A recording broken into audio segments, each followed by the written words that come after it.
الحمدللہ رافع الاسرار کاشف الاسرار رب الارباب والصلاة والسلام علی محمد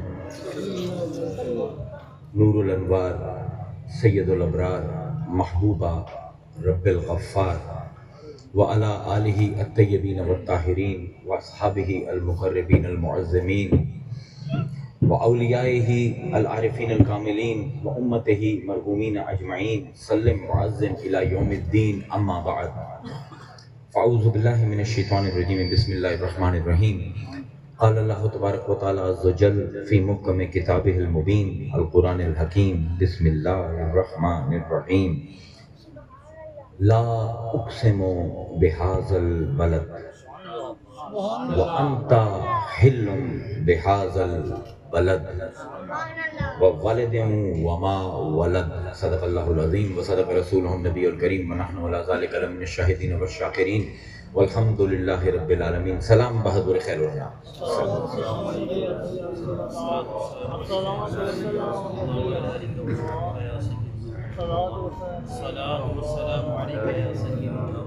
مجھے رقیب محفل نے اور میزبان مجلس نے میسیجز دکھائے ہیں کہ لوگ کہتے ہیں اردو میں خطاب ہونا چاہیے.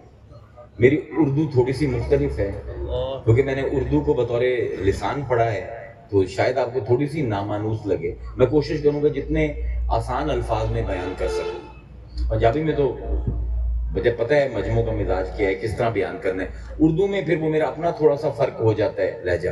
لیکن آج میں ایک لفظ کے اوپر تقریر کر رہا ہوں بس. ہل بس اسی لفظ کے اوپر ہے. اور تمہیدی طور پر میں تھوڑا سا آپ کے سامنے لفظ میلاد جو ہے اس کا تعارف کروا دوں. یہ ثلاثی مجرد کے مصدر سے آتا ہے واو لام دال ولدا. اس سے کئی لفظ بنتے ہیں مولد، مولود، مولاد، میلاد. یہ مختلف الفاظ ہیں جو اسی مصدر سے بنتے ہیں، مشتق ہوتے ہیں. اصل میں لفظ میلاد ہے نہیں عربی کا. اصل لفظ ہے مولاد. مولاد میم کے نیچے زیر اور پھر واو اور لام الف دال. مولاد. اب عربی جو ہے انتہائی لطیف اور نفیس زبان ہے. اس میں ذرا بھی سکل آ جائے نا کسی بھی لفظ میں تو عرب لوگ اس لفظ کو تبدیل کر دیتے ہیں. تو یہ جو مولاد میں واو ہے اس کو کہتے ہیں عربی اصطلاح میں یا عربی لسان میں واو ساکن مضر ما قبل مکسور. کہ یہ وہ واو ہے جس سے پہلا جو حرف ہے اس کے نیچے زیر ہے اور وہ اس کو ساکن کر رہی ہے اور زبان کے لیے ادا کرنا بھاری ہو رہا ہے. مولاد رکتا ہے نا اس لیے اس کو ساکن کہتے ہیں. تو اس کو واو کو عرب لوگ یہ کے ساتھ ریپلیس کر دیتے ہیں. تو اب یہ مولاد جو ایک ہلکا سا بوجھ تھا وہ ختم ہوا اور روانی آ گئی میلاد. میلاد کا کہنا آسان ہے، مولاد کا کہنا مشکل ہے، لیکن اصل لفظ جو ہے وہ مولاد ہی ہوگا. اب میلاد کہتے کس کو ہیں؟ میلاد کہتے ہیں کسی کی ولادت سے لے کر اس کی زندگی کا کوئی بڑا مقام آئے اس کے درمیان میں جتنے واقعات ہوتے ہیں ان کو میلاد یا متعلقات میلاد کہتے ہیں. اب حضور کی ولادت سے لے کر اعلان نبوت تک کا جتنا عرصہ ہے یہ میلاد ہے. سب سے پہلے تو یہ سمجھیں کہ اس کو علمی اصطلاح میں کیا کہا جاتا ہے. اب عرب ملکوں میں جو اصطلاح مشہور ہے وہ ہے مولد النبی. مولد النبی. عرب لوگ میلاد نہیں کہتے، لیکن ہم لوگ جو ہیں ہمارے یہاں پر زیادہ مروج ہو گیا میلاد النبی. تو دونوں لفظ کا مطلب ایک ہی ہے. اب یہ جو مادہ ہے واو لام دال ولدا یہ قرآن میں 93 دفعہ ہے. تو یہ ایک باقاعدہ باب ہے قرآن کا. یہ کوئی وہ چیز نہیں ہے کہ جس کو آپ قرآن میں اگنور کر سکیں. نماز کو کوئی انسان اگنور نہیں کر سکتا قرآن میں کیونکہ 250 دفعہ اللہ تعالیٰ نے نماز کا ذکر کیا ہے. اسی طرح میلاد کو بھی آپ ایک سائڈ پر نہیں رکھ سکتے. کیونکہ 93 دفعہ اللہ تعالیٰ نے اس مادے کو پورے قرآن میں استعمال کیا ہے۔ اب ویسے بھی ایک بات ہے کہ کون سا وہ ایمان والا ہوگا جس کا دعویٰ ہے کہ میں صاحب ایمان ہوں، جس کو نبی کی ولادت کی خوشی نہ ہو؟ ہر چیز کو چھوڑ کر، علماء کی بحثوں سے چھوڑ کر، آپ اس کو صرف ایک انسان کے طور پر دیکھیں۔ آپ کا بیٹا پیدا ہوتا ہے، آپ کو خوشی ہوتی ہے کیونکہ آپ کا اپنا ہے۔ آپ کے گھر بیٹی پیدا ہوئی، آپ کو خوشی ہوئی، آپ کی اپنی ہے۔ تو لگتا ہے یہ ان کے گھر پیدا نہیں ہو رہا کوئی جو خوشی نہیں ہو رہی۔ تو اس لیے یہ تو ایک انتہائی فطری سا عمل ہے، فطرت کا تقاضا ہے کہ جس سے پیار ہے، اگر وہ پیدا ہو گیا ہے، اگر وہ آپ کی نظر میں اہم ہے، تو اس کے اوپر آپ جشن بھی منائیں گے، آپ خوشی بھی منائیں گے۔ لیکن پھر وہ ایک بحث چل پڑتی ہے، میں اس بحث میں تو نہیں جاؤں گا کہ جی یہ بدعت ہے۔ تو اس کو بھی ذرا سمجھ لیں آج تھوڑا سا کہ ہاں جی بالکل میلاد بدعت ہے۔ ایک ہے دین اور ایک ہے لوازمات دین۔ یہ دونوں چیزیں جو ہیں ہمارے علماء بہت جلدی، ہم جلد باز ہے نا انسان، عجول ہے، اللہ کہتا ہے عجول ہے انسان، جلد باز ہے۔ جلد بازی میں ہم چیزوں کو بدعت کا لیبل کر کے اور ان کو سائڈ پہ کرنے کی کوشش کرتے ہیں۔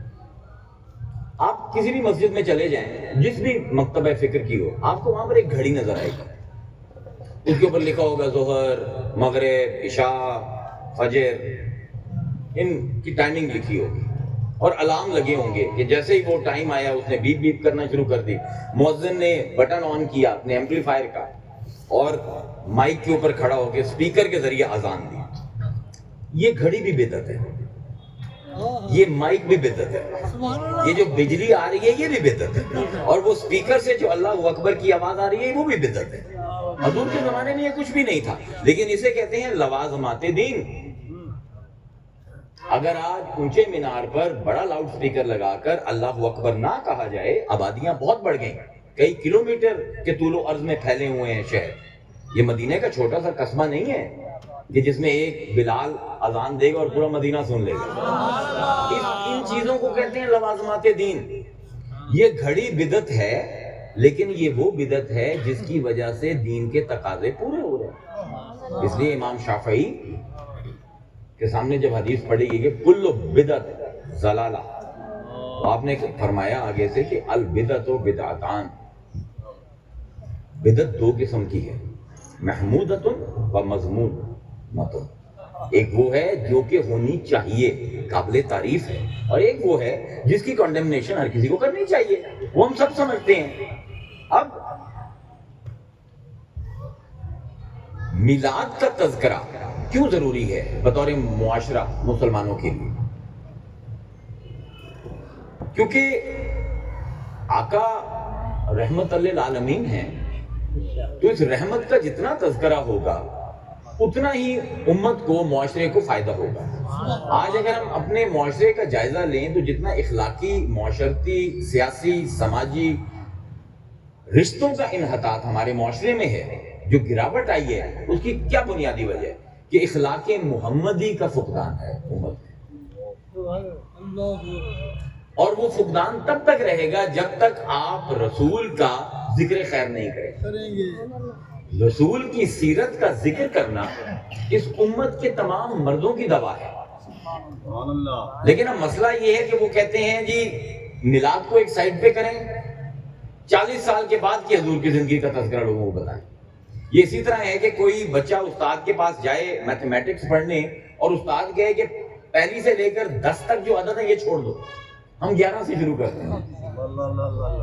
تو جو اس بچے کے حساب کا عالم ہوگا وہی امت کا عالم ہوگا، کیونکہ سیرت شروع ہی میلاد سے ہو رہی ہے۔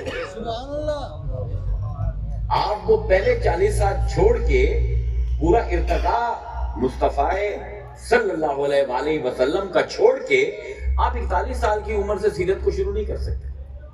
آپ کے لیے میلاد وہ خاصہ ہے۔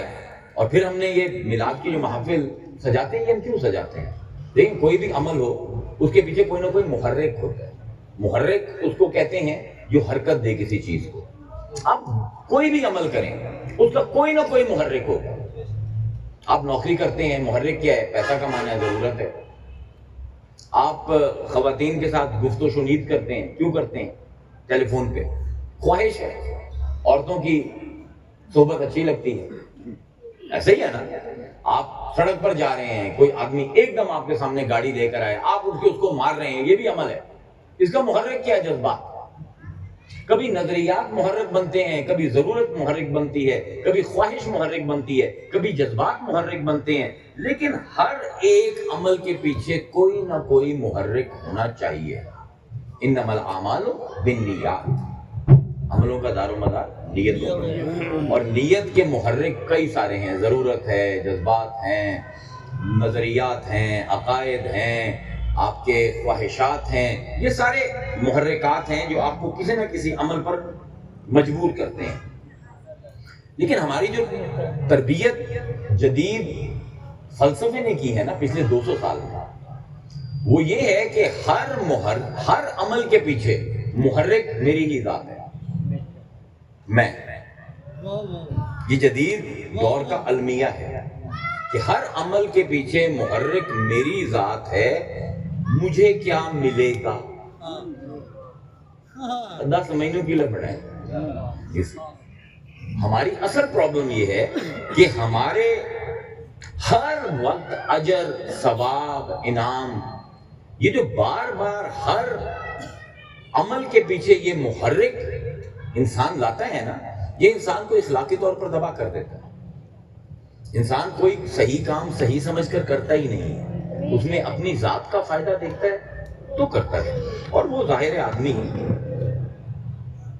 اب یہ جتنے بھی محرکات ہیں، اگر آپ ان کا تجزیہ تحلیل کرتے جائیں تو 2 محرکات کی قسمیں موٹی موٹی آپ کے سامنے آئیں گی. ایک ہے مجبوری اور ایک ہے مسروری. یہ میری تقریر کی بنیاد ہے. آپ کو یہ سمجھنا پڑے گا کہ کچھ کام انسان مجبوراً کرتا ہے اور کچھ کام مسروراً کرتا ہے. کچھ محرک مجبوری کے ہوتے ہیں اور کچھ محرک مسروری کے ہوتے ہیں. کوئی صبح بچہ اسکول اٹھ کر کیوں جاتا ہے؟ اپنی خوشی کے لیے نہیں، مجبوری ہے، علم حاصل کرنا ہے، نوکری ملنی ہے. مزدور گرمی میں اینٹیں کیوں اٹھاتے ہیں؟ اس کو مزہ آ رہا ہے؟ بالکل مزہ نہیں آ رہا، مجبوری ہے، پیٹ پالنا ہے. تو انسان کچھ عمل کرتا ہے مجبوراً اپنے پیٹ پالنے کے لیے، کسی بھی محرک کے لیے، اور کچھ عمل ہے جو انسان اپنی خوشی کے لیے کرتا ہے. ان کو محرکات مسرور کہتے ہیں. اپنے آپ کو خوش کرنے کے لیے اپنی آزادی کے ساتھ کچھ عمل کرتا ہے. اس کو آپ ایک انداز سے دیکھیں کہ یہ اتنی اہم بحث ہے سائیکالوجی میں، نفسیات میں، دوسرے علوم میں نہیں. نفسیات میں یہ سب سے اہم بحث ہے کہ کوئی عمل اگر انسان مجبوری میں کرے، وہی عمل انسان مسروری میں کرے، تو جو عمل مسروری میں کرے گا اس پر حشاش بشاش ہو جائے گا، اور جو مجبوری میں کرے گا اس کی طبیعت پر بہت بوجھ آ جائے گا. اس کو ایک مثال سے سمجھتے ہیں. پہاڑوں پر چڑھنا آپ کے خیال میں کیسا عمل ہے؟ جو پہاڑ پر چڑھ رہے ہیں مشکل ہے یا آسان ہے؟ لیکن دیکھنا یہ ہے کہ مجبوری سے چڑھ رہے ہیں یا مسروری سے چڑھ رہے ہیں. یہ لوگ ہوتے ہیں کوہ پیما، ان کو شوق ہے پہاڑ سر کرنے کا. اب وہ کیا ہے؟ اتنی سخت اذیت اور تکلیف میں اپنے جسم کو مبتلا کرنا ہے کہ گھٹنے درد کر رہے ہیں، کمر تختہ ہو چکی ہے، ہر موڑ پر لگتا ہے کہ اب مرے. ہزاروں فٹ نیچے کھائیاں ہیں اور وہ چھوٹے چھوٹے پل ہیں، ان کے اوپر سے وہ چل رہا ہے، بس ہوا تیز چلی تو نیچے گیا. ہر موڑ پر خطرہ ہے، ہر موڑ پر موت آوازیں دے رہی ہے. لیکن آپ نے کبھی کسی کو پیمان کے چہرے کو دیکھے؟ پسینے سے شرابور ہے، دل تیز تیز دھڑک رہا ہے، تھکن ہے، لیکن کیا خوشی کا احساس. کیا وجہ؟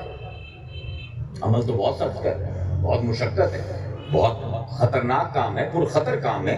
کیا چیز اس کو خوشی کر رہی ہے؟ وہ یہ ہے کہ یہ کام وہ اپنی مرضی سے اپنی خوشی کے لیے کر رہا ہے. اب اسی بندے کو ایک ٹورزم کی کمپنی میں ملازمت دے دیجیے، اسی بندے کو، اور اس کا کام ہو کہ لوگوں کو لے کر اس پہاڑ پر چڑھنا، اب اس کے لیے ایک ایک قدم جو ہے نا وہ جہنم کی طرف ہوگا. اب مجبوری آ گئی پیٹ پالنے کے لیے. وہی کام جو اس کو خوشی دے رہا تھا، اس کا جذبہ بڑھا رہا تھا، ہر قدم پر اس کو لگتا تھا میں کوئی نئی منزل پا رہا ہوں، اب ہر قدم اس کو اپنی موت نظر آئے گا. کیوں؟ کیونکہ پہلے وہ کام مسرورن کر رہا تھا اور اب وہ کام مجبورن کر رہا ہے. سمجھ آئی؟ اب عمل ایک ہی ہے، انسان ایک ہے، لیکن اگر محرک فرق ہے. اگر محرک مجبوری بنے وہ کام بوجھ بن گیا، اگر محرک مسرور ہونا بنا ہے وہی کام جو ہے وہ انسان کی طبیعت کو بھی حشاش بشاش کر رہا ہے. تو انسان کی اصل آزادی یہ ہے کہ انسان اپنی مرضی سے، اپنی چاہ سے اپنی مرضی کو استعمال کرے. یہ ہے مسرورن کوئی کام کرے. کہ اللہ نے مجھے جو آزادی دی ہے میں اس آزادی کا اس کام کو کرنے کے لیے صرف کروں اس آزادی کو کہ جو کام مجھے خوشی دے. لیکن مسئلہ یہ ہے کہ انسان اتنا عقل مند نہیں ہے، اکثر یہ وہ کام کرتا ہے جو اس کے لیے نقصان دہ ہے. تو اب آزادی کا یہ مطلب نہیں ہے کہ آپ نشے پر لگ جائیں. ہر چیز کے دو پہلو ہیں نا.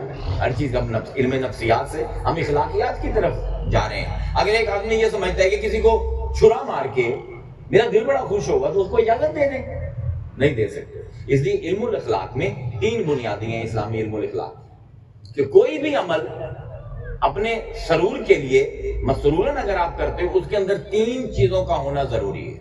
ایک یہ کہ وہ عمل حق ہو، پہلا حق ہونا چاہیے. دوسرا یہ کہ اس عمل میں احسان ہو، اور تیسرا یہ کہ اس عمل میں خیر ہو. خیر، حق اور احسان، یہ 3 کام اگر اس عمل میں ہیں تو آپ اپنی آزادی استعمال کر کے وہ کام کر لیں. اب یہ جو مسئلہ ہے انسان کی مجبوری اور مسروری کا، یہ پوری تمام دنیا کے فلسفیوں نے اس پر سر کھپائے.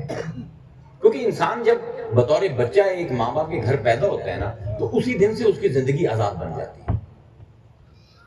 انسان اگر جانوروں کی طرح ہوتا نا تو ہماری زندگی بہت آسان ہوتی. ایک شیر کے گھر بچہ پیدا ہوا، ایک شیر چھوٹا سا پیدا ہوا.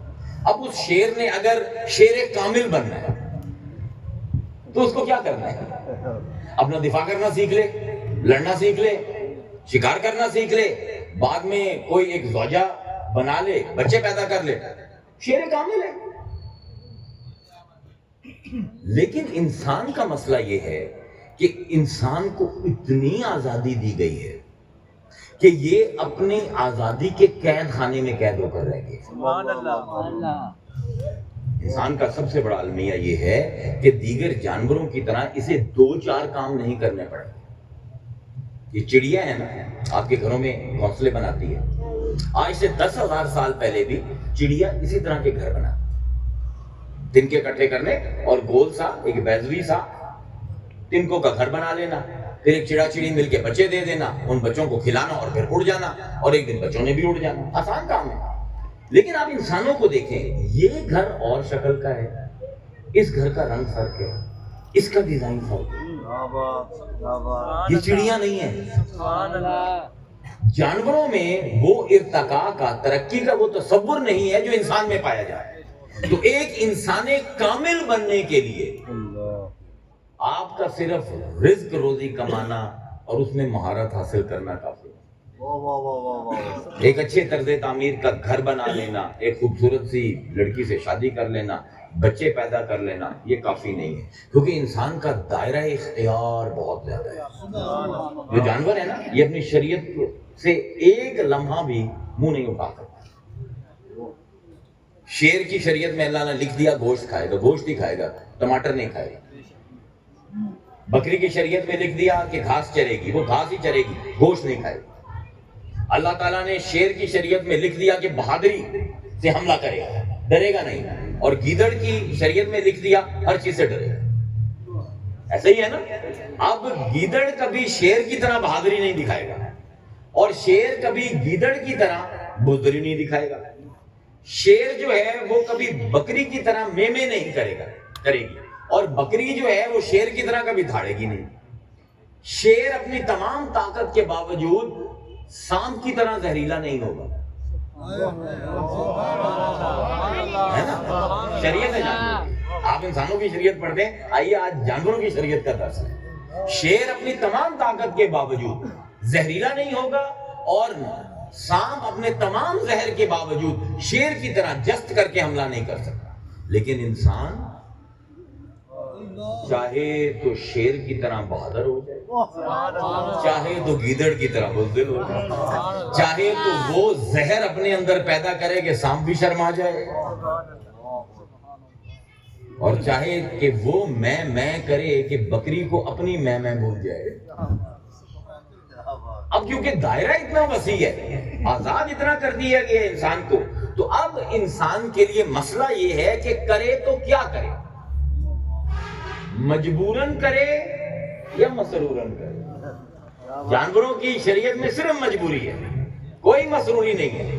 انسان کی واحد شریعت ہے جس میں انسان اپنے آپ کو مجبور بھی کر سکتا ہے، اپنے آپ کو مسرور بھی کر سکتا ہے۔ چاہے تو ایک لمحے کے اندر وہ حر جو یزید کی طرف سے لڑا تھا حسین کی طرف سے شہید ہو سکتا ہے۔ یہ انسان کی مسروری کا اور مجبوری کا ایسا امتحان پروردگار نے ڈال دیا ہے کہ اب انسان کو سمجھ نہیں آتا کیا کرے، اپنی آزادی کا استعمال کرے یا اختیار کسی کے ہاتھ میں سونپ دے۔ شریعت کہتی ہے دونوں کام ساتھ کرو۔ اور دیکھیں اب آپ کو پتہ رہے گا اللہ کا دین کیا کمال کی چیز ہے۔ اگر آپ نے سائیکالوجی پڑھی ہے، علم النفس پڑھا ہے، نفسیات پڑھی ہے، تو آپ کو اسلام کا ایک نیا ہی زاویہ نظر آئے گا۔ اللہ نے دو چیزیں دے کر ہماری مجبوری اور مسروری کا مسئلہ حل کر دیا۔ ایک کو کہتے ہیں فرض اور ایک کو کہتے ہیں نفل۔ ٹھیک ہے، شریعت کا مزاج آپ کو سمجھانے کی کوشش کر رہا ہوں، حکمت سمجھانے کی کوشش کر رہا ہوں۔ اللہ فرماتا ہے نماز، روزہ، حج، زکوٰۃ مجبوری ہے، نماز پڑھنی ہے اور جو وقت ہم کہیں اس وقت پڑھنی ہے، حج کرنا ہے اور جس مہینے میں ہم کہیں اس مہینے میں کرنا ہے، روزے رکھنے ہیں اور جس مہینے میں ہم کہیں، زکوٰۃ دینی ہے جتنی ہم کہیں اتنی دینی ہے۔ مسروری ہے، تمہارے پاس اختیار ہے، نہ دو، اگلے جان دیکھ لیں۔ یعنی اتنا ٹائٹ کیا ہے اللہ نے پورے معاملے کو کہ انسان کو یہ کہہ دیا کہ حج پر بھی گیا ہے اللہ کی راہ میں تو آج کے دن تو نے عرفات میں ہونا ہے۔ تیرا دل کر رہا ہے میں طواف کروں، نہیں، ادھر جا۔ میرا دل کر رہا ہے پہلے دن جا کر میں جمرات کو، شیطانوں کو پتھر ماروں، نہیں، انتظار کر۔ اب گیا ہے مزدلفہ میں، مینا میں، دل کر رہا ہے اپنے وقت پر نماز پڑھو، نہیں، اب کٹھی کرنی ہے۔ یعنی اتنا مجبور کیا انسان کو کہ تیری کوئی بات ہے ہی نہیں، تیرا ہمیں کوئی احساس ہے ہی نہیں، جو ہم کہتے ہیں ویسے ویسے کر، اور ساتھ ہی تجھے نفل دیتے ہیں۔ جو فرض ہے وہ مجبوراً ہے اور جو نفل ہے وہ مسروراً ہے۔ اللہ اکبر۔ پروردگار نے، اب آپ دیکھیں آپ حج پر جائیں تو مناسک کے حج سب کے سب فرض ہیں، لیکن اللہ تعالیٰ نے مناسک حج پہ حضرت ابراہیم کے خاندان کی تمام یادگاروں کو مناسک حج کا حصہ بنایا۔ آپ حج کے موقع پر جو کچھ کرتے ہیں وہ ابراہیم اور آل ابراہیم کی سنت ہے۔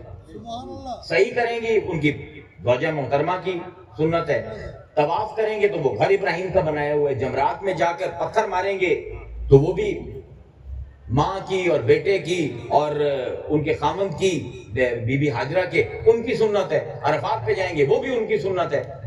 لیکن جو آدمی، جو انسان اسلام لے آیا حج میں، وہ ہے ہی نہیں۔ سبحان اللہ۔ اگر یہ کہہ دیا جاتا کہ بھائی یہاں پہ ساتھ گھر ہے خدیجہ کا، اور یہاں پر وہ بھی گھر ہے جہاں پہ مصطفیٰ پیدا ہوا تھا، تو وہاں پر بھی ہو جانا، مناسک حج کا ان کو حصہ بنا سکتا تھا۔ مدینہ منورہ، حضور نے کامیاب زندگی وہاں پر گزاری حکمران کے طور پر، مبلغ کے طور پر، لیکن اللہ نے مدینہ کو مناسک حج کا حصہ کیوں نہیں بنایا؟ اگر ایک حاجی مکہ مکرمہ سے حج کے سارے مناسک کر کے مکمل واپس آ جائے پاکستان، اس کا حج ہو جائے گا، اس پر کوئی واجب نہیں ہے، کوئی فرض نہیں ہے مدینے جانا. کیوں؟ حالانکہ یہ تو مذہب مصطفیٰ کا ہے، تو اس کی زیارت فرض کیوں نہیں؟ اس کی وجہ یہ ہے کہ اللہ کہتا ہے میرے گھر آؤ مجبوراً، لیکن در حبیب پر مجبوراً نہیں مسروراً جاؤ.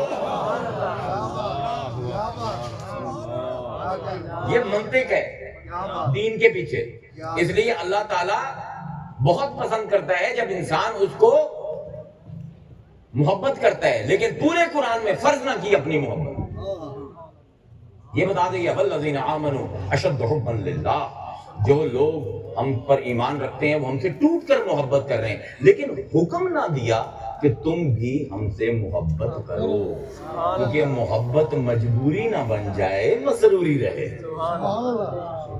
رمضان کے روزے فرض کیے، ربیع الاول کا میلاد فرض نہیں. توجہ کیجئے، میں دین کا مزاج آشنا کر رہا ہوں کہ جو روزے رکھے رمضان کے، چاہے دل کرتا ہے یا نہیں کرتا، مرضی ہے یا نہیں، مجبوری نہیں رکھے گا، آگے اس کو دیکھ لیں گے. لیکن ربیع الاول کا میلاد کرنا ہے تو مسروراً کرو، مجبوراً نہ کرو. اللہ اکبر. یعنی یہ محبت کا معاملہ ہے، یہ مجبوری کی کہانی نہیں ہے. میلاد منانا نہ فرض ہے آپ کے اوپر، نہ اللہ نے اس کا حکم دیا ہے. ایک اخلاقی بوجھ ہے، ایک روحانی بوجھ ہے، یہ شرعی بوجھ نہیں ہے. کیونکہ جب بھی شریعت بوجھ ڈالے گی وہ چیز مجبوری ہو جائے گی، اور جب مجبوری ہوگی تو اس چیز پر عمل تو انسان کر لے گا لیکن طبیعت پر بوجھ پڑے گا. یہاں پر آپ لوگ بیٹھے ہوئے میلاد کی محفل میں، آپ مسجد میں جمعے کے دن بھی لوگوں کے چہرے دیکھتے ہیں، ان کے چہرے بھی دیکھ لیں، ان کے چہرے بھی دیکھ لیں. کیا وجہ؟ کوئی انسان اس سے فارغ نہیں ہے، کوئی ولی اللہ بھی اس سے فارغ نہیں ہے. مجبوری میں جب بھی کام کرے گا اس کی طبیعت، اس کا نفس بوجھ لے گی، اور لیکن جب اپنی مرضی سے، اپنی چاہ سے کچھ کرے گا تو اس پہاڑ چڑھنے والے کی طرح جتنی مرضی مشقت ہو. میلاد پر آپ کی زیادہ زور لگتا ہے جمعے کی نماز، میلاد پر آپ کا زیادہ پیسہ لگتا ہے، میلاد پر آپ کو زیادہ محنت کرنی پڑتی ہے، لیکن کیونکہ مسروراً کر رہے ہیں. وہیں پر میں واپس آ رہا ہوں. تو یہ میلاد ایک ایسا تحفہ ہے آپ کو کہ جو میلاد مناتا ہے اس پر آپ شرک کا ٹھپا کبھی بھی نہیں لگا سکتے. آپ تمام مسلمانوں پر مشرک ہونے کا ٹھپا لگا سکتے ہیں، لیکن جو میلاد منائے، میلاد کیا ہے؟ ظرف زمان اور ظرف مکان. کوئی کب پیدا ہوا اور کہاں پیدا ہوا، اور جو پیدا ہو جائے وہ اللہ نہیں ہو سکتا. قل هو اللہ احد اللہ الصمد لم یلد ولم یولد. تو جو آدمی میلاد کرواتا ہے یا میلاد کی محفل میں آتا ہے وہ شرک ذات باری تعالیٰ سے قیامت تک کے لیے مبرہ ہو گیا. اس نے مان لیا میں جس کو مان رہا ہوں وہ مخلوق ہے، کیونکہ مصطفیٰ پیدا ہو. ٹھیک ہے. اب مسئلہ یہ ہے کہ اب مسلمانوں کے مزاج بھی تھوڑے سے عجیب سے ہو گئے ہیں. اب یہ جس طرح آپ نے چراغاں کیا، یہ بتیاں لگا دی، یہ بھی کہہ رہے تھے مرچوں پہ مرچ لگتی ہے، تو ادھر مجھے ایک حدیث یاد آ گئی. تو اس کو بھی بدعت کہا جاتا ہے کہ جی یہ آپ نے چراغاں کیا ہوا ہے، یہ کام صحابہ نے کیا ہے.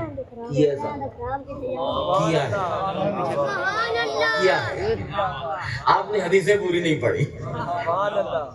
چراغاں ایک ایسی چیز ہے کہ امام قرطبی نے ایک حدیث مبارکہ روایت کی ہے. حضرت تمیم داری شامی، تمیم الداری شامی، شام کے رہنے والی صحابی ہیں تمیم داری. یہ شام گئے، اور یہ جب مدینہ منورہ آئے تو مدینہ ایک پرانی تہذیب تھی اور غریب لوگ تھے. تو انہوں نے دیکھا کہ رات کو مسجد نبوی میں بہت اندھیرا ہو جائے، تو یہ شام گئے، رفتے سفر باندھا. شام جا کر انہوں نے تیل لیا زیتون کا بالکل پیور، رسیاں لی، انہوں نے لوئیں لی بہت سی، انہوں نے 15-20 چراغ لیے. اور یہ واپس آئے اور واپس آ کے انہوں نے حضور سے کہا کہ آج مجھے پورا دن مسجد نبوی خالی چاہیے، حضور میں نے آپ کو کچھ دکھانا ہے۔ حضور نے کہا ٹھیک ہے، عصر سے لے کر مغرب تک مسجد نبوی تمہاری، کوئی اندر نہیں آئے گا۔ انہوں نے کالے باندھے، 2-3 صحابہ کو اپنے ساتھ ملایا اور کیٹ ٹھونک ٹھونک کے مسجد نبوی میں وہ رسیاں لٹکائیں، رسیوں کے ساتھ چراغ لگائے، ان کے اندر تیل ڈالا، ان کے اندر لوئیں رکھی اور پھر بیٹھ گئے انتظار میں کہ مغرب ہو۔ ادھر بلال آئے، اذان دی اور ادھر انہوں نے ان لوؤں کو جلانا شروع کیا اور پوری مسجد نبوی جگمگا اٹھی۔ اور حضور جب آئے تو حضور کی آنکھیں، اور حضور اتنے خوش ہوئے، آپ نے فرمایا نورت الاسلام، تو نے اسلام کو روشن کیا، نور کاللہ فی الدنیا والآخرہ، اللہ تجھے دنیا اور آخرت میں نور دے۔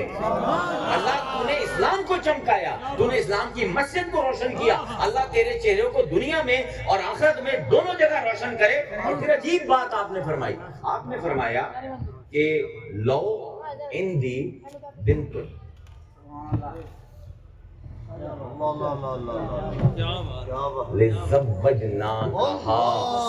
اگر یہاں پر کوئی لڑکی ہوتی نا تو میرا دل کرتا ہے میں تیری شادی اس کے ساتھ کر دوں۔ تو یہ کہنا کہ جی یہ بدعت ہے اور چراغاں جو ہے وہ یہ ہے۔ وہاں پر ایک صحابی موجود تھے، نوفل بن حارث، انہوں نے کہا یا رسول اللہ میری بیٹی جوان ہے اور میں نے کسی سے رشتہ نہیں کیا، اگر آپ کی اجازت ہو تو اس نور والے کو دے دوں۔ ان کا نام ہی نور والا مشہور ہو گیا چراغاں کرنے پر۔ اب سب سے پہلے میلاد پر جب آپ بات کرتے ہیں نا تو آپ کو سب سے پہلے مسلمانوں کا ایک بہت بڑا مسئلہ یہ ہے کہ مسلمان سہل پسندی میں، جلد بازی میں قرآن کی طرف توجہ نہیں کرتے۔ میلاد کا لفظ کہاں سے نکلا ہے؟ واو لام دال ولدا، میولاد۔ اور میولاد کس چیز کو کہتے ہیں؟ اسم ظرف ہے، ظرف کی 2 قسم ہیں، ظرف مکان اور ظرف زمان۔ میلاد کا مطلب ہے کوئی کہاں پیدا ہوا اور کب پیدا ہوا۔ تو پہلے قرآن سے دیکھیے کہ قرآن نے میلاد کن کن کے پڑھے۔ سب سے پہلے تو یہ دیکھنا کہ اللہ تعالیٰ کا اپنا رویہ اپنی کتاب میں میلاد کے بارے میں کیا ہے۔ یار تم سارے میرے منہ پہ ڈال دیجیے، میں ایم ایک والا ہوں۔ تو سب سے پہلا میلاد جو اللہ تعالیٰ نے بیان کیا ہے قرآن میں وہ سیدنا آدم علیہ السلام، اور پوری ڈیٹیل بیان کی اور 7 جگہ بیان کی قرآن میں۔ ایک میلاد اللہ نے 7 دفعہ بیان کیا ہے۔ اذ قال ربک للملائکہ انی خالق بشرا من صلصال من حماء مسنون فاذا سویتہ ونفخت فیہ من روحی فقعوا لہ ساجدین۔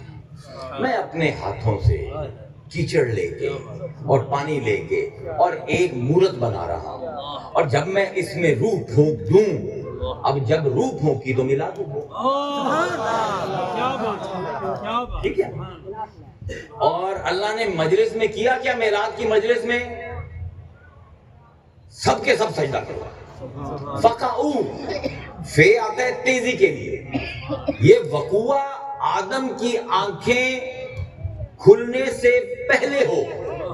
وہ آنکھیں کھولے اور دیکھیے سارے میلادی میرے میلاد کی تعظیم میں سجدے میں گرے ہو۔ یہ تو قرآن ہے نا، یہ تو قرآن ہے۔ تو پہلا میلاد، پہلا انسان، پہلا نبی، اور اس کی مجلس عالم ارواح میں تمام فرشتے اور تمام جن۔ اور فسجد الملائکہ کلہم اجمعون الا ابلیس ابا واستکبر وکان من الکافرین۔ ابا، انکار کیا ابلیس نے، اور وہ متکبر ہوا، میں ایک مخلوق کے میلاد پر سجدہ کروں؟ کیوں؟ بنے میری طرح اور میں اس کو سجدہ کروں؟ تو پہلا میلاد جو اللہ تعالیٰ، اب یہ پورے قرآن میں یہی تھیم چلے گی، ایک وہ ہوگا جو میلاد کروا رہا ہوگا اور ایک وہ ہوگا جو میلاد کی مخالفت کر رہا ہوگا، پورے قرآن میں۔ اور پوری رات ہم لگے رہیں گے اور یہ بار بار یہی ہوتا رہے گا. یہ تھیسس ہے میرا, آج کی رات سمجھ لیں کہ جب بھی اللہ کسی کے میلاد کا تذکرہ کرے گا تو ایک ہوگا اللہ جو میلاد کروانا چاہتا ہوگا, اور ایک ہوگا ابلیس یا ابلیس کا نمائندہ جو میلاد رکوانا چاہتا ہوگا. تھوڑی سی عرق ریزی چاہیے نا, ذرا قرآن کو وقت دینا پڑتا ہے تاکہ قرآن آپ سے باتیں کرنا شروع کرے. اب یہ میلاد ہو گیا. اب دوسرا میلاد اس نبی کا اللہ تعالیٰ نے بیان کیا جس کا تذکرہ اللہ نے قرآن میں 186 دفعہ کیا. سب سے زیادہ اگر کسی کا نام اللہ نے قرآن میں لیا ہے انبیاء میں سے تو سیدنا موسیٰ علیہ السلام. اور اب ایک فرعون تخت پر بیٹھا ہے جو میلاد رکوانا چاہتا ہے. نعرہ تکبیر، نعرہ رسالت، نعرہ حیدری، اللہ محمد تاریار حدی کھانے کتب.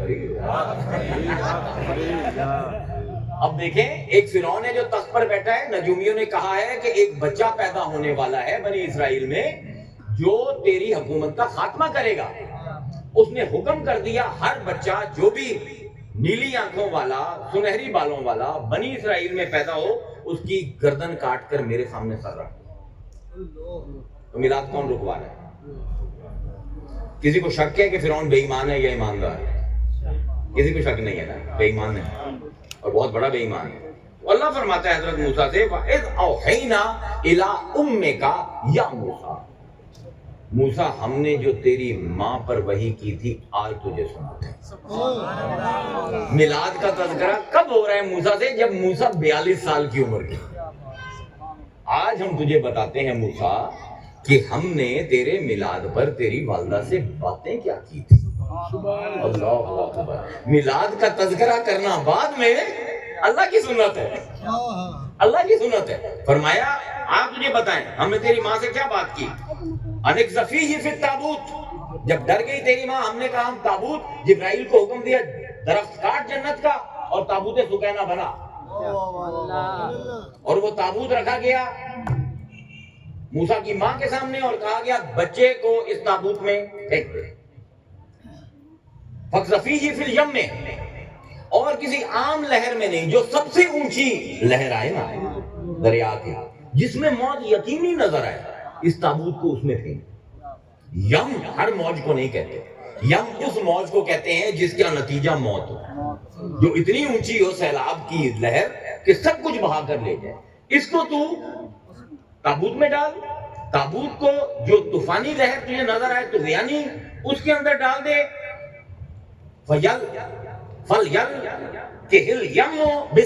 اور وہ لہر اس کو لمبی ہم لہر اس لیے کریں گے کہ فرعون کے محل تک پہنچا دے. اللہ اکبر. ذرا میلاد دیکھیے, میلاد دیکھیے.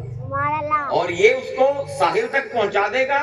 یا خذوہ, اور اس کو وہ پکڑے گا, اس کی گود میں یہ جائے گا. عدو لی و عدو لہ, جو ہمارا بھی دشمن ہے اور یہ جو پیدا ہونے والا ہے اس کا بھی دشمن ہے.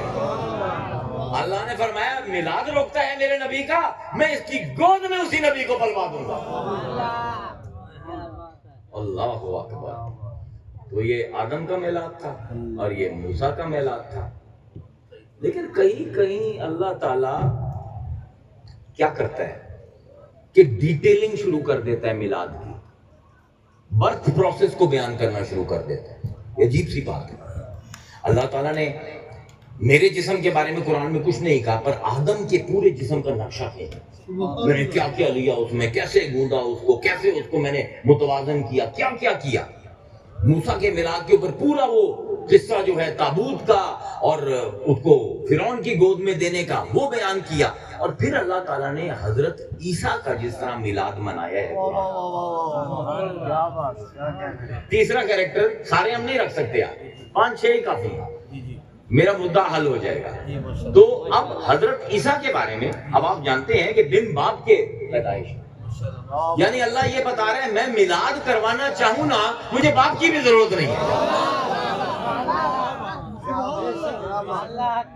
یہ پروردگار ہے کہ وہ فرماتا ہے فَحَمَلَتْهُ, اور اس کو حمل ٹھہر گیا. اور یہ حمل کتنی دیر کا؟ مدراش جو ہے، جس طرح ہمارے فقہ کی کتابیں ہیں، جو یہودیوں کی کتاب ہے اس کو مدراش کہتے ہیں، مدراس. اور مدراش جو ہے درشہ سے لفظ ہے، درش کہتے ہیں علم حاصل کرنا، مدراش وہ کتاب جو علم دے. اس میں مختلف روایات ہیں. بعض کے مطابق 1 دن کا حمل تھا، 1 دن کا. صبح حاملہ ہوئی، دوپہر کو پیٹ بڑھ گیا اور عصر کے وقت عیسیٰ دنیا میں آ گیا. کیونکہ نام عیسیٰ ہے نا، اساس سے ہے تیزی والا، تو ہر کام میں تیزی ہے، ہر کام میں تیزی ہے. اوپر جانے میں بھی تیزی ہے، 37 سال کی عمر میں چلے گئے. بولنے میں بھی تیزی ہے، پہلے دن بولنا شروع کر دیا. تو اب یہ حضرت عیسیٰ کی والدہ کا اللہ تعالیٰ بتا رہا ہے کہ اس کو حمل ہو گیا اور اس نے فَأَنْتَبَذَتْ بِهِ مَكَانًا قَصِيًّا، اور وہ ڈر گئی. جب پیٹ بڑھا تو وہ ایک دور کے مقام پر جا کے رک گئی. فَأَجَاءَهَا الْمَخَاضُ، اور جب اس کو درد شروع ہوا، کانٹریکشن کی پین، مخاط کہتے ہیں جب اوپر نیچے درد ہو، شدید.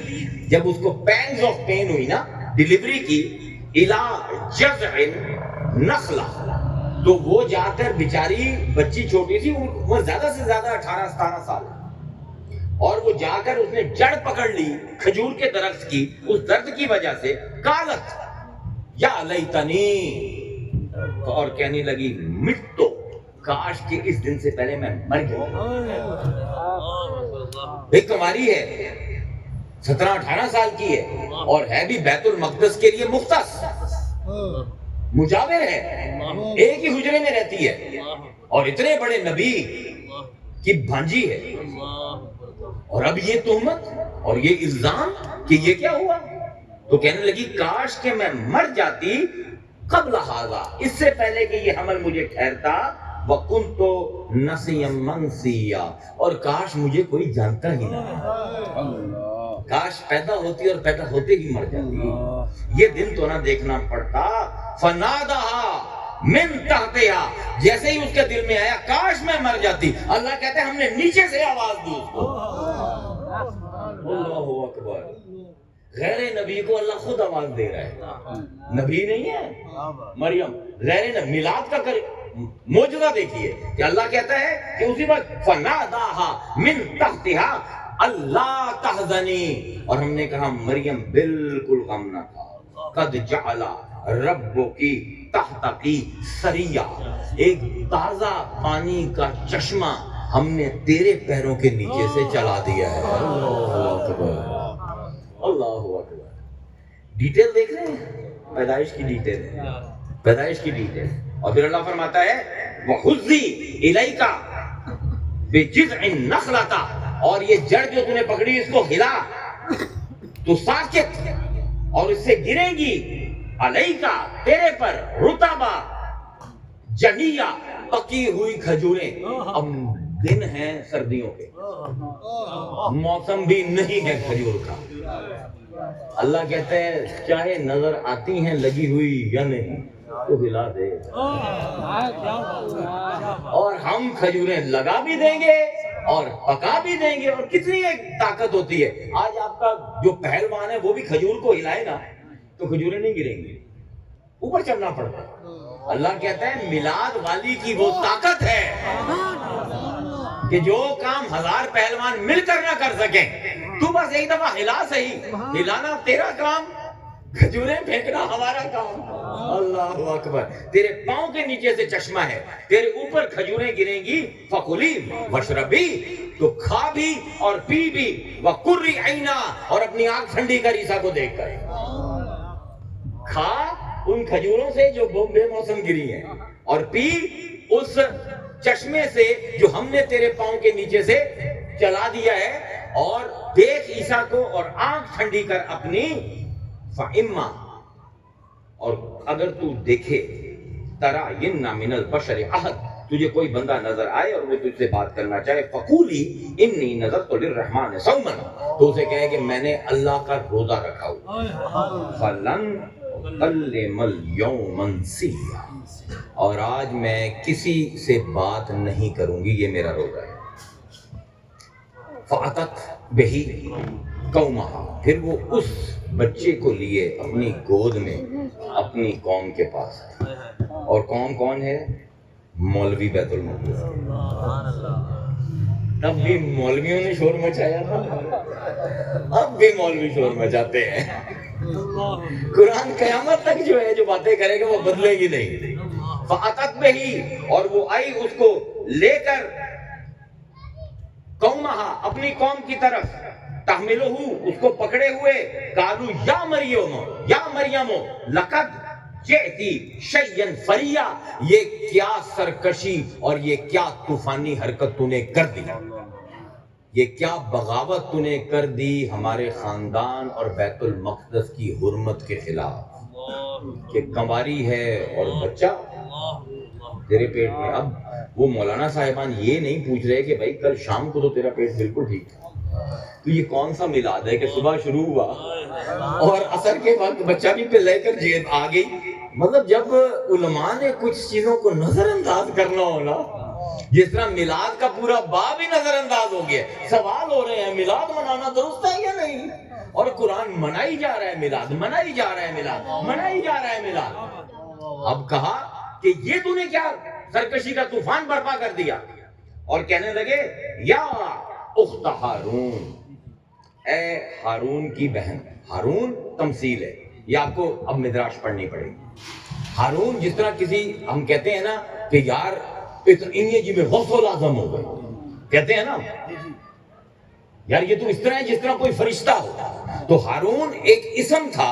حضرت ہارون علیہ السلام جو حضرت موسیٰ کے بڑے بھائی تھے, ان کے بارے میں یہ مشہور تھا کہ کوئی بھی عورت اگر نیک ہوتی تھی وہ کہتے تھے یہ ہارون کی بہن ہے. ہمارے مفسرین کو یہ بھی جواب نہیں آتا کہ اللہ کیا کہہ رہے ہیں, یہ ہارون کون سا بھائی تھا مریم کا, مریم تو اکیلی تھی. تو بھائی یہ ضرب المثل ہے. یا اگر مدراش نہیں پڑھیں گے, اگر آپ بائبل نہیں پڑھیں گے, آپ کو بات سمجھ نہیں آئے گی, آپ ایسے ٹامر ٹوئیاں مارتے رہیں گے. تو اب وہ قوم کہنے لگی یا اخت ہارون ما کان ابوکی امرا سوا, تیرا باپ اچھا آدمی ہے, برا آدمی نہیں تھا. وما کانت امکی بغیہ, اور نہ ہی تیری ماں تیری جیسی بد کردار ہے. تیری ماں بھی فاحشہ نہیں, تیرا باپ بھی بھلا آدمی ہے, تو نے یہ کیا کیا؟ فاشارت الیہ, کوئی جواب نہیں دیا. ارے اب کیا نقطہ ہے یہاں, قربان جائے اللہ کے کلام پر. میلاد کے اوپر کیا دلیل اللہ نے کہا کی؟ فاشارت الیہ, اس نے اس کی طرف اشارت الیہ, اس نے اس کی طرف اشارہ کیا. مجھ سے نہ پوچھو, اس بچے سے پوچھو. قالوا کیف نکلم من کان فی المہد صبیا, ہمیں بیوقوف سمجھتی ہے, ہم اس بچے سے جو ابھی گود میں ہے ایک دن کا, اس سے بات کریں, یہ کیسے بولے گا؟ قال انی عبداللہ. عیسیٰ تیزی, ہر کام میں تیزی, میں اللہ کا بندہ ہوں. آتانی الکتاب وجعلنی نبیا, اللہ نے مجھے کتاب بھی دے دی ہے اور مجھے نبی بھی بنا دیا ہے. کب؟ جبکہ میں ایک دن کا ہوں. تو اللہ نے سمجھایا نبی بنتے نہیں, نبی ہوتے ہیں. ماضی کا صیغہ استعمال کر, مجھے تو پہلے سے نبی بنا دی ہے. یجعلنی تو نہیں کہا کہ بنائے گا, مجھے پہلے ہی بنا دیا گیا ہے. جعلنی, مجھے بنا دیا گیا ہے نبی. اور کہنے لگے, اور کمال عیسیٰ کا, ایک دن کے عیسیٰ کی باتیں ہیں, کہتا ہے وجعلنی مبارکن اینما کنت, اور اللہ نے مجھے ایسا بنایا ہے کہ جہاں پر بھی ہوں میں بھی مبارک ہوں اور میرے ارد گرد کا ماحول بھی مبارک ہوں. کیا دو معنی, میں بھی پاک ہوں اور میرے ارد گرد میں بھی جو آ جائے میرے ماحول میں وہ بھی پاک ہو جائے. وَأَوْصَعْنِي بِالصَّلَاةِ, اور مجھے اللہ نے وصیت کی ہے کہ میں اس کی نماز پڑھوں, وَالزَّکَاةِ, اور اس کی زکات دوں, ما دمت حیا, جب تک زندہ رہوں, وبرم بوالدتی, ہائے ہائے عیسیٰ, اور میں سب سے اچھا سلوک کروں اس عورت کے ساتھ جسے تم فاحشہ کہتے ہو. کیا دلیل کام کر رہا ہے قرآن, کیا دلیل قائم کر رہا ہے؟ دلیل یہ قائم کر رہا ہے کہ کسی بھی نبی کی والدہ کی طرف انگلی اٹھانے سے پہلے سوچ لینا, میں نے, اللہ نے اس جسم کو چنا ہے وہ نبی بھیجنے کے لیے جو جہاں پر ٹھہرے خود بھی پاک ہو, اس کے ارد گرد ماحول بھی پاک ہو. اب عیسیٰ سے سوال یہ ہے, تیری ماں بد کردار ہے, عیسیٰ یہ نہیں کہہ رہا میری ماں نیک ہے، وہ کہتا ہے چھوڑو میری ماں کے، مجھے دیکھو، مجھ جیسا کسی ناپاک کے بدن میں ٹھہر سکتا ہے؟ ہائے ہائے ہائے ہائے، کیا دلیل ہے قرآن کی؟ ساری عمر مولوی روتے رہے، والدین پر کفر کے جتنے مرضی فتوے محدث اور فقیہ لگاتے رہے، یہ قرآن ان تمام فتووں پر بھاری ہے۔ یہ دلیل قرآن کی دلیل وہ ہوتی ہے، چاہے سونے میں تول لو چاہے لوہے میں تول لو، تلے گی ضرور، وزن آئے گا اس کا۔ تو کہنے لگے مجھے اس عورت کے ساتھ، یہ میری ماں ہے، اللہ تعالیٰ نے بر کرنے کا، نیکی کرنے کا، اچھا سلوک کرنے کا حکم دیا، وَلَمْ يَجْعَلْنِي جَبَّارًا شَقِيًّا، اور میں ایک لمحے کے لیے بھی بدبخت نہیں، جب تک رہوں گا خوشبخت رہوں گا۔ یعنی اگر میں بدبخت ہوتا تو فاحشہ کی پیٹ سے پیدا ہوتا، کیونکہ میں خوشبخت ہوں تو جس کے پیٹ میں رہا وہ بھی پاک تھی اور میں بھی پاک ہوں۔ اور کیا عیسیٰ والسلام علیہ یوم ولدت، اور اب عیسیٰ نے میلاد پڑھا، کیا بات، عیسیٰ کیا میں پیچھے کیوں رہ جاؤں؟ والسلام علیہ یوم ولدت، اور سلام ہے اس دن پر جس دن میں پیدا ہوا، سلام ہے میلاد پر عیسیٰ کے، اور کون کر رہا ہے؟ خود عیسیٰ۔ اگر آپ کو اس میں مزہ آیا تو اگلے پر آپ کو اس سے زیادہ مزہ آئے گا۔ یہی عیسیٰ کا خالہ زاد یحییٰ، اس کا میلاد بھی پڑھ دیا اللہ نے، اور عجیب انداز میں پڑھا ہے۔ اللہ نے فرماتا ہے وَكَفَّلَهَا زَكَرِيَّا، اور ہم نے اس مریم کو، جس کا ابھی واقعہ بیان کیا، اس کو ہم نے کفالت میں دیا زکریا کی۔ کس نے دیا؟ اللہ نے۔ اللہ نے کفیل بنایا زکریا کو، جو کہ خالو ہیں بی بی مریم کے، ان کی کفالت میں۔ کلما دخل علیہ زکریا المحراب، کلما، یہ فائدہ دے رہا ہے کہ جب بھی، یہ ایک دفعہ واقعہ نہیں ہوا، بار بار جب بھی حضرت زکریا اس محراب میں، کیونکہ ایک چھوٹا سا حجرہ تھا مشرق کی سمت بیت المقدس میں، اور چھوٹا سا کمرہ دے رکھا تھا بی بی مریم کو، اور بی بی مریم نے اس کمرے کے اندر ایک پردہ لٹکا رکھا تھا۔ وہ کہتی تھی کہ مجھے شرم آتی ہے کہ اس کمرے میں اللہ کی عبادت کروں جہاں سوتی ہوں، تو بستر کو پردے کے پیچھے کیا ہوا تھا اور باقی اس کو اپنا عبادت خانہ بنایا ہوا تھا۔ کیا نفیس طبیعت ہے اس عورت کی۔ اور اللہ فرماتا ہے وہ جب بھی داخل ہوا اس کی محراب میں، وجد عندہا رزقن، یہ رزقن کاف الف کے اوپر جو تنوین ہے، یہ تنوین تکریم اور تنوین اور یہ تنوین للحیرہ ہے، کہ جب بھی آتے تو حیران ہو جاتے۔ ایک یہ کہ وہاں پر فروٹ پڑا ہے، اور دوسرا بے موسمہ ہے، انگور پڑے ہیں، انگور کا موسم نہیں، انار پڑے ہیں، انار کا موسم نہیں، کھجوریں پڑی ہیں، کھجور کا موسم نہیں۔ اور وہ جب بھی داخل ہوتے حیران ہو جاتے۔ قال یا مریم، اے مریم، انا لکی ھذا، یہ تیرے لیے کون لاتا ہے؟ تیرا کفیل تو میں ہوں، میں باہر سے تالا بھر کر جاتا ہوں، نہ کوئی کھڑکی ہے، نہ کوئی ایک روشن دان ہے چھوٹا سا، کون تیرے لیے یہ فروٹ لے کر آتا ہے؟ قالت هو من عند اللہ، عیسیٰ نے کہا تھا انا عبد اللہ، یہ کہتی ہوا من عند اللہ۔ اللہ اکبر۔ ولیوں کی بھی وہیں ڈور اڑی ہوتی ہے جہاں نبیوں کی اڑی ہوتی ہے۔ ہوا من عند اللہ، یہ میرے اللہ کی طرف سے آتا ہے۔ ان اللہ یرزق من یشاء بغیر حساب، اور اللہ جسے چاہے بے حساب دے۔ ہنالک دعا زکریا ربہ، اور وہیں کھڑے ہو کر اسی وقت یحییٰ کو سمجھ آ گیا ہے اس پر بے موسم پھل آتے ہیں، میرا اولاد کا موسم بھی چلا گیا، میری عمر 72 سال ہو گئی، اولاد نہیں ملی، اگر اس کو بے موسم کے پھل آتے ہیں تو ہو سکتا ہے اللہ بے موسم کا بیٹا دے دے۔ میرے مولا، کیا کمال ہے۔ ہنالک دعا زکریا ربہ قال رب ھب لی من لدنک ذریۃ، مجھے ایک نیک بیٹا عطا کر، وہب کر، تحفہ دے، طیبۃ، اور وہ پاک ہو، انکا سمیع الدعاء، بے شک تو دعائیں قبول کرتا ہے، سنتا ہے۔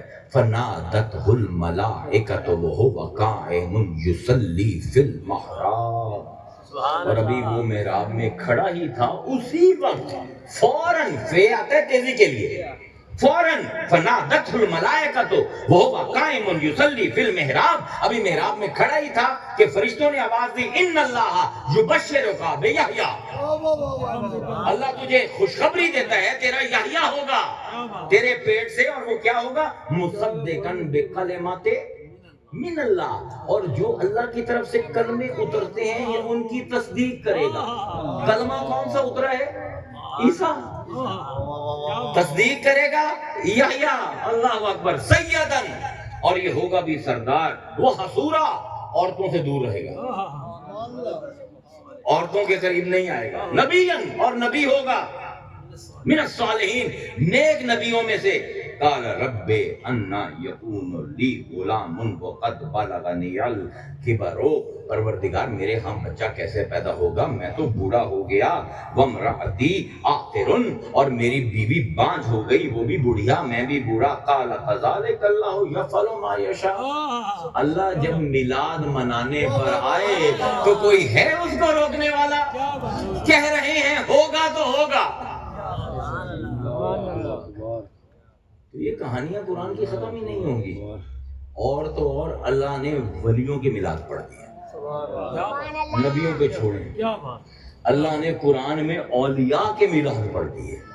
یہی مریم نبی نہیں ہے، اس کی والدہ نے، مریم بی بی کی والدہ نے منت مانی کہ جب میرا بیٹا ہوگا، حاملہ تھی، پروردگار میں اس کو تیرے عبادت گاہ میں بیت المقدس میں عبادت کے لیے مختص کر، اس کو میں وہب کر دوں گی، نظر کر دوں گی۔ اور اللہ فرماتا ہے کہ وہ فلما وضعتها، جب اس کا حمل نکل آیا، وضع ہو گیا، وضع کہتے ہیں بوجھ اوپر سے اتار کر نیچے رکھنا، جب بچہ اس میں سے نکل گیا، قالت رب انی وضعتها انثى، پروردگار میں نے تو منت مانی تھی بیٹا ہوگا، تیرے مسجد میں اس کو بھیج دوں گی، اے پروردگار میری تو بیٹی ہو گئی، واللہ اعلم بما وضعت، اللہ فرماتا ہے تو نہیں جانتی کیا پیدا ہوا، میں جانتا ہوں کیا پیدا ہوا، لیس الذکر کالانثی، کوئی بیٹا اس بیٹی کے برابر ہے ہی نہیں۔ اب یہ بیٹی کا میلاد اللہ پڑھ رہا ہے، لیس الذکر کالانثی، اس بیٹی جیسا کوئی اور بیٹا ہے ہی نہیں، ولیس الذکر کالانثی وانی سمیتہ مریم وانی اعیذها بک وذریتها من الشیطان الرجیم، انہوں نے کہا یہ بیٹی اور اس سے جو پیدا ہو وہ میں سارے تیرے ہاں سپرد کرتی ہوں، شیطان کی پناہ، شیطان کو ان سے دور رکھنا۔ حضور کی حدیث مبارکہ ہے، صحیح مسلم کی، آپ نے فرمایا کائنات میں اللہ نے جتنے بھی انسان بنائے ہر کے ساتھ ایک شیطان پیدا کیا سوائے دو کے۔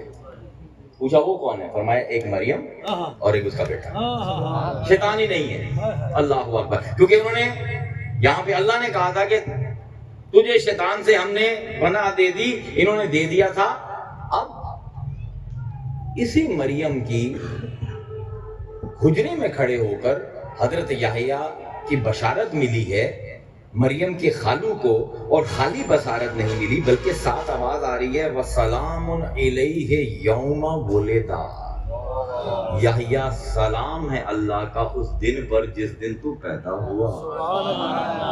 تو میلاد پر سلام بھیجنا عیسیٰ کی سنت اور اللہ کی سنت، اور یہ قرآن ہے، میں تو کوئی حدیث کا سہارا نہیں لے رہا، قرآن پر چل رہا ہوں۔ اب یہ کیسے ہو سکتا ہے اللہ آدم کا میلاد منائے قرآن میں، اللہ موسیٰ کا میلاد منائے قرآن میں، اللہ تعالیٰ مریم کا میلاد منائے، اللہ یحییٰ کا میلاد منائے، اللہ محمد کا میلاد نہ منائے؟ کبھی کبھی چیزیں بالکل سامنے ہوتی ہیں۔ اور یہ دیکھیں کتنی دیر ہوگی مجھے بولتے ہوئے، تقریباً گھنٹے میں میں نے صرف تمہید مقرر کی، صرف تمہید، اور اب میں آپ کو تحفہ دینے لگا آج کی رات کا، اس میلاد کا تحفہ۔ کہاں ہے میلاد محمد؟ ان 3 آیتوں میں جو میں نے بیان کی۔ میلاد کیا ہے؟ ظرف مکان اور ظرف زمان۔ ظرف مکان کیا ہے؟ کوئی کہاں پیدا ہوا۔ ظرف زمان کیا ہے؟ کوئی کب پیدا ہوا۔ لا اقسم بہذا البلد، میں کیوں نہ قسم کھاؤں یہ لام قسم کا ہے، میں ضرور قسم کھاؤں گا اس شہر کی، لا اقسم بہذا البلد، میں ضرور قسم کھاؤں گا اس شہر کی، وَأَنْتَ حِلٌّ بِهَذَا الْبَلَدِ، کیونکہ جس شہر میں تو آزاد پیروں سے چلتا حلم،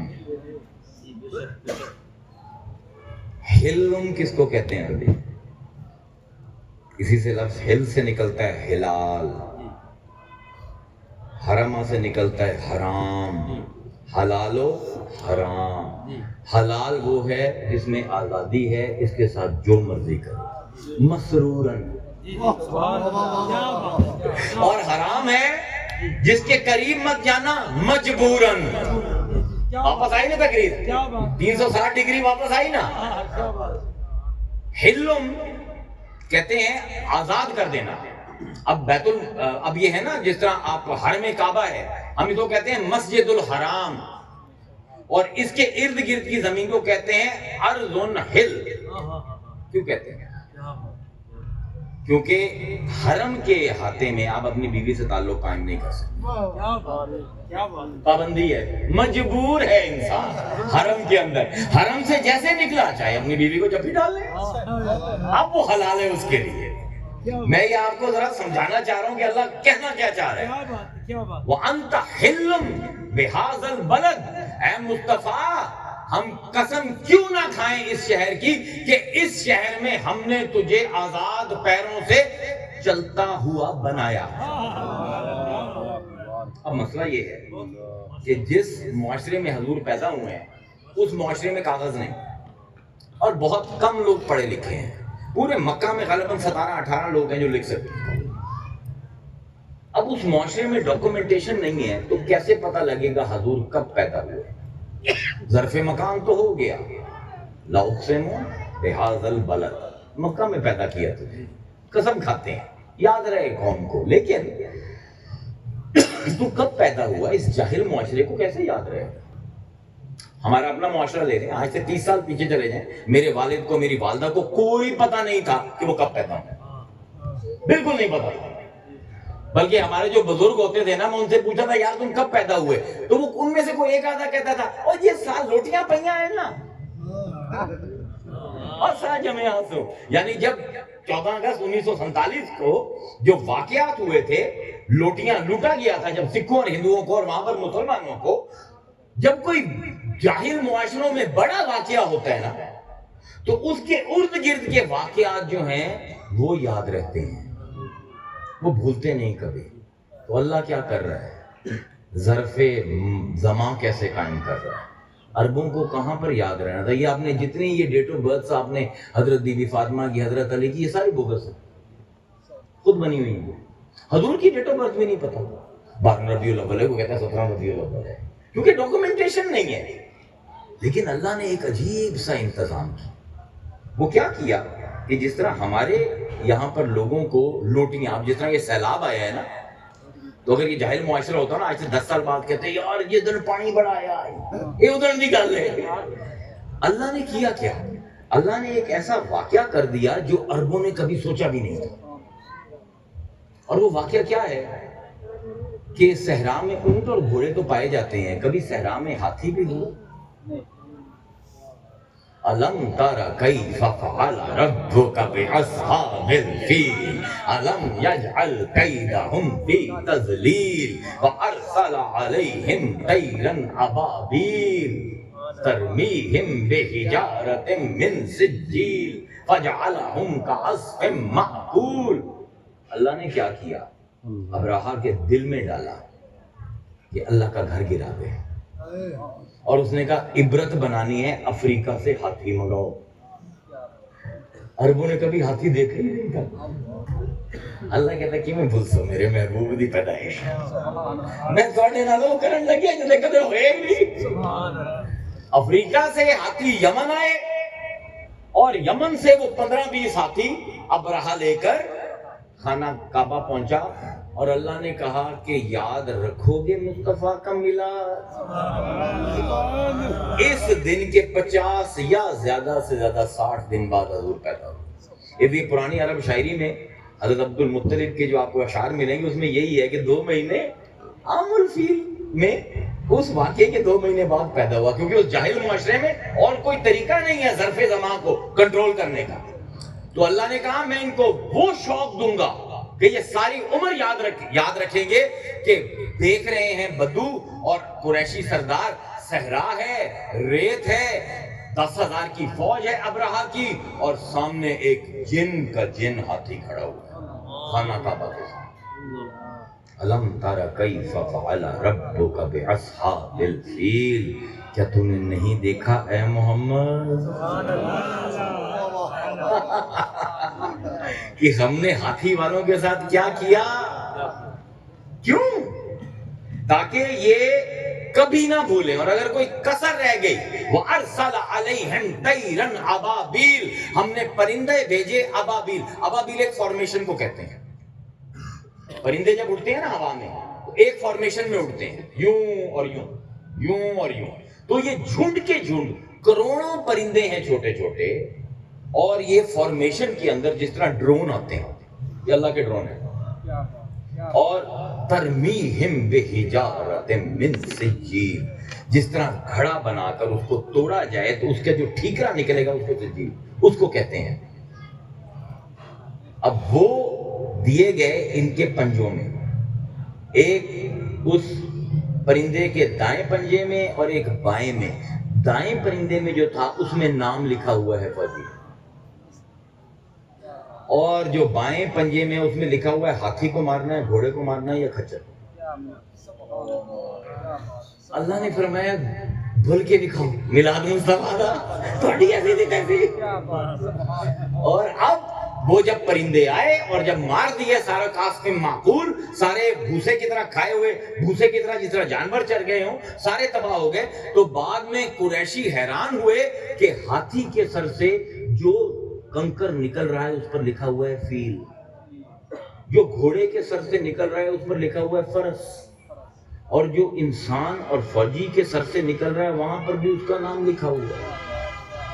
تو اللہ نے کیا کیا یہ؟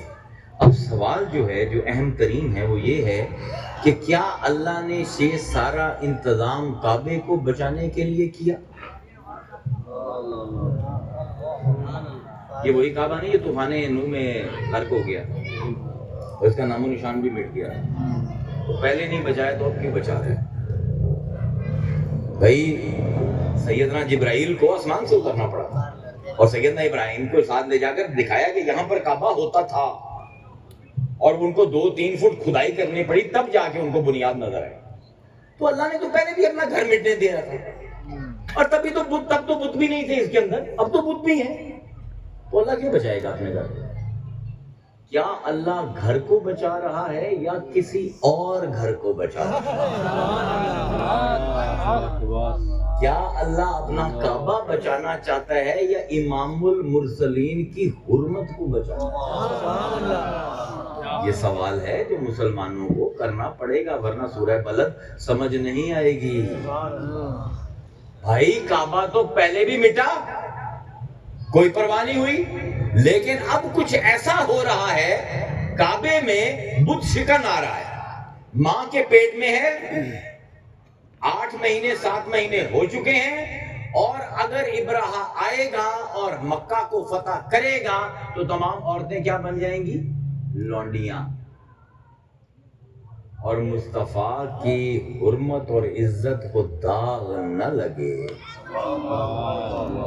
اللہ فرماتا ہے میں کعبے کا مٹنا تو برداشت پہلے بھی کر سکتا، لیکن امام المرسلین کی حرمت کو غلامی کا داغ لگے، جو ساری دنیا کو آزاد کرنے کے لیے آ رہا ہے وہ خود غلام ہو کے پیدا ہو؟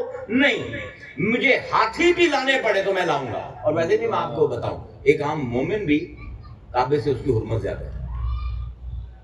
ان عبداللہ ابن عمر رضی اللہ تعالی عنہ قال رأیت رسول اللہ صلی اللہ علیہ وآلہ وسلم یطوف بالکعبہ۔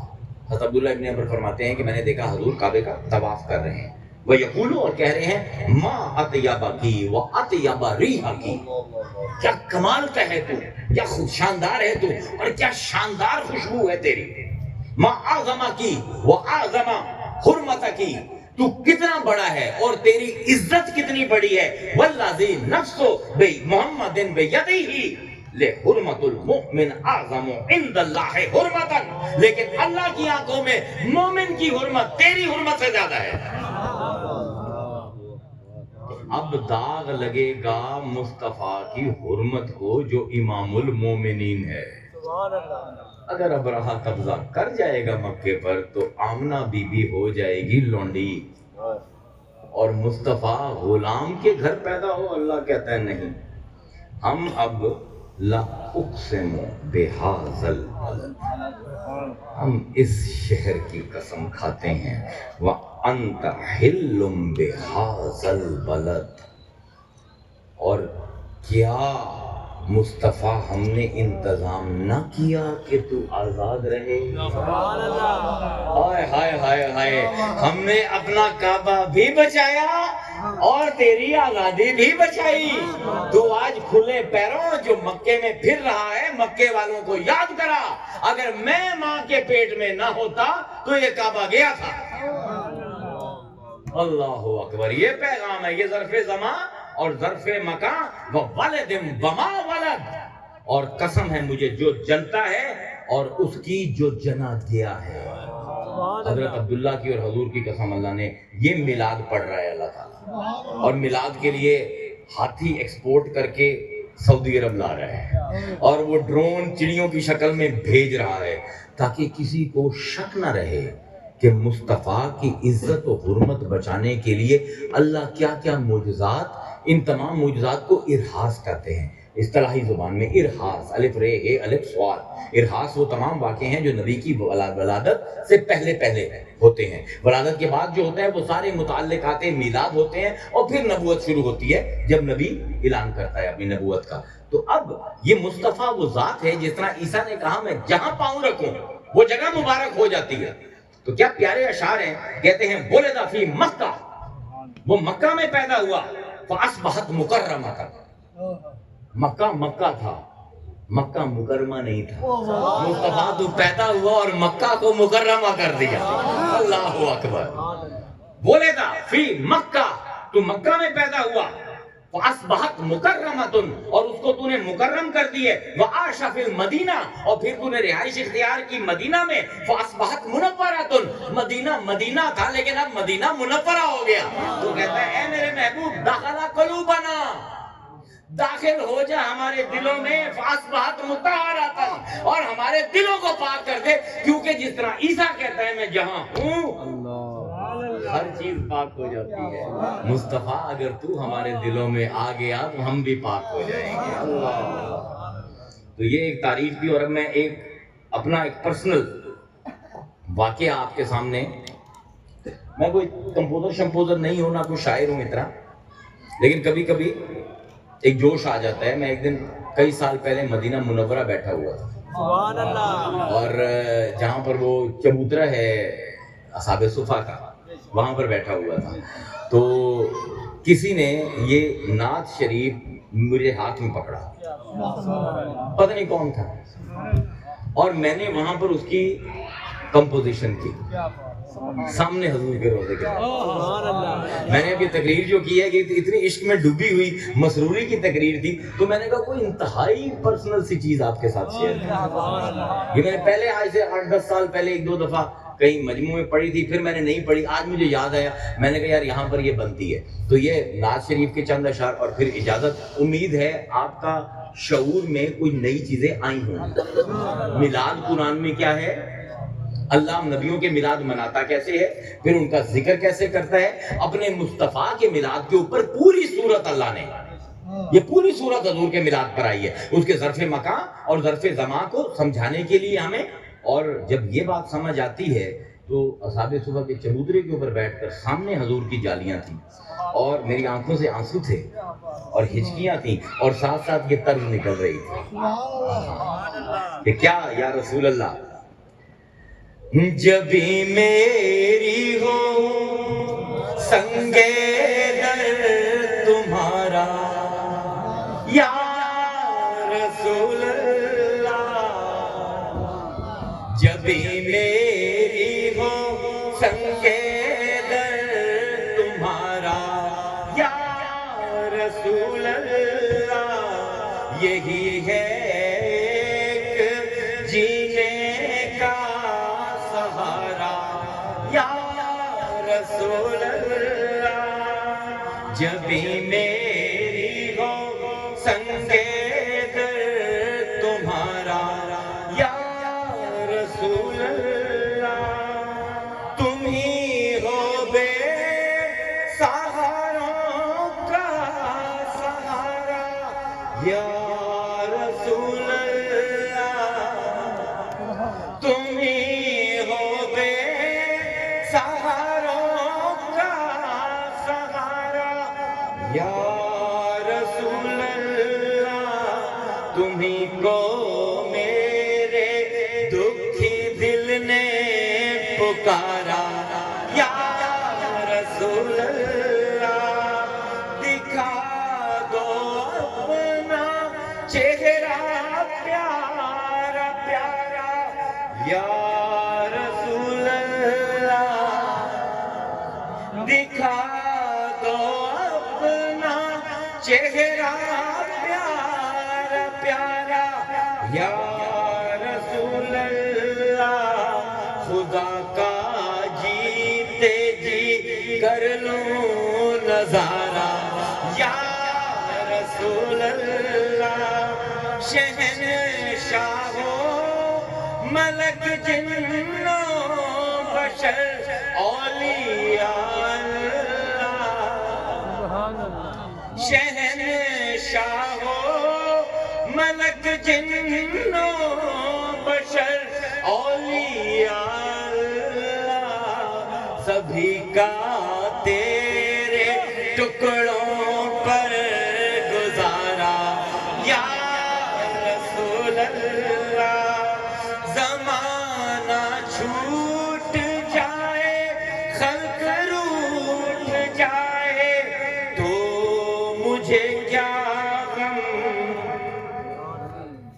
زمانہ روٹھ جائے خلق چھوٹ جائے تو مجھے کیا غم، نہ چھوٹے ہاتھ سے دامن تمہارا یا رسول اللہ، ندامت ہے خطاؤں پر مگر نازاں ہوں قسمت پر، ندامت ہے خطاؤں پر مگر نازاں ہوں قسمت پر، کہ میرے ہاتھ میں ہے دامن تمہارا یا رسول اللہ، کہ میرے ہاتھ میں